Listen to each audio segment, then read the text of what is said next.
Hello everyone. Welcome back to another sharing video on Dinh Duy Quang's channel. In today's video, I will answer a few questions from a student.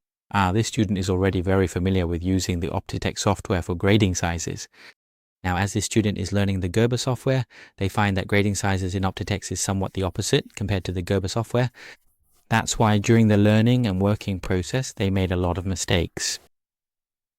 So in this video, I will address the issues that this student is facing and share them with you all. And please remember to subscribe to support Dinh Duy Quang's channel. And I also know that you've watched a lot of videos on Dinh Duy Quang's channel already, but you haven't subscribed yet. So please hit the subscribe button right now to support Dinh Duy Quang's channel. The issue that this student is confused about is as follows.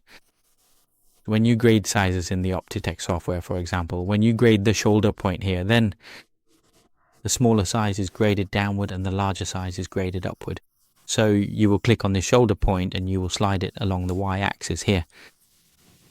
I'll give an example. If you want to grade by 1 unit, you just need to enter -1 and the smaller size will move downward while the larger size will move upward.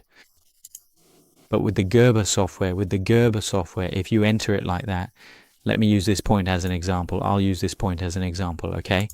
And if you enter it like that, you enter it like that, you click in here, you click in here, and you enter it like that, you enter it like this, then what will happen? You enter -0.5, so what will happen? Oh, so here you'll see that the larger size actually moves down and becomes smaller, right? And the smaller size actually gets bigger. So it's actually the opposite of the Optitext software, isn't it? And if you want to adjust it to match the Optitext software, you would do the following. I will clear this number. All right, I will show you how to adjust it. First, you will go into this grade section. Next, you will go into the grade option section. Once you are in this grade option section, click on this small arrow and select the third line for me, which is the base up down line. Then click OK. Now you will click on edit, click on this point, and then on this OK button. All right, now you will clear the Y value and enter your value here. If you want it smaller, decrease the value below, which means using a negative value.